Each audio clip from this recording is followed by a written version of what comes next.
ચાલો હવે આવી જાય ને તું જણાવ ચાલો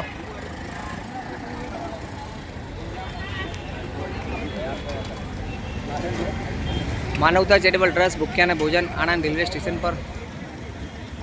જનસેવા પ્રભુ સેવા 2 વર્ષ સફળતાપૂર્વક કરી અને 3જા વર્ષમાં રનિંગ છે આપણે ને આપ સૌના આશીર્વાદથી પ્રેમથી જમવાનું ચાલી રહ્યું છે તો આશા રાખીશું આપ પણ અમને યથાશક્તિ પ્રમાણે સપોર્ટ કરશો માનવતા ચેરિટેબલ ટ્રસ્ટ ભૂખ્યા અને ભોજન આણંદ રેલવે સ્ટેશન પર 2 વર્ષ સફળતાપૂર્વક કરીને 3જા વર્ષમાં રનિંગ છે આપણે ને આપ સૌના પ્રેમથી આશીર્વાદથી જમવાનું ચાલી રહ્યું છે તો આશા રાખીશું આપ પણ અમને એક દિવસ આપીને યથાશક્તિ પ્રમાણે સપોર્ટ કરશો તો માનવતા ચેરિટેબલ ટ્રસ્ટ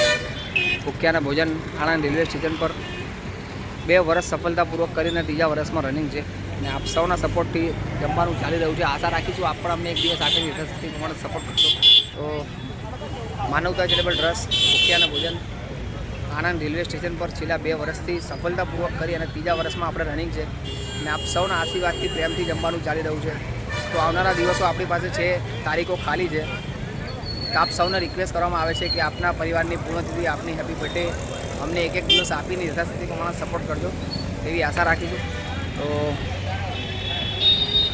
દત્તાત્રેય નારાયણ કુલકર્ણી આજે ગરીબોને જમવાનું કેમ વેચી રહ્યા છો આજે મારો જન્મદિવસ છે એટલે તમારું જન્મદિવસ છે એટલે હા બરોબર કેવું આનંદ લાગે છે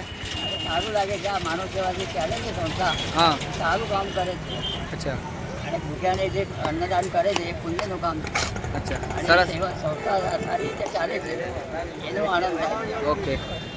શું કહેશો ભાઈ આપે આજે જમવાનું કેમ વેચી રહ્યા છો આજે મારા પપ્પાની બર્થડે છે એટલે આજે જમવાનું વેચી રહ્યા છે અચ્છા આના પહેલાં પણ મમ્મીની મરણતિથિ હતી તે દરમિયાન પણ અમે આવી રીતે સેવા કરેલી છે કેવું આનંદ લાગે છે તમને ખૂબ આનંદ લાગે છે અને શકીભાઈનો અને તેમના ટીમનો ખૂબ ખૂબ આભાર કે તેમાં આવી રીતે સેવા કરી રહ્યા છે અને જેના લીધે અમને પણ આવી રીતનો લાભ મળી શકે ઓકે ઓકે સર અને આજે એમના તરફથી બર્થડે હતી એ પણ જમવાનું વેચી રહ્યા હતા એમનો છોકરો પણ જમવાનું વેચી રહ્યા હતા તો આપ પણ એક દિવસ અમે આવી રીતે ફૂલની પાકડી આપીને સપોર્ટ કરતા રહેજો તેવી આશા રાખીશું તો માનવતા charitable trust Anand railway station પર ભૂખ્યા અને ભોજન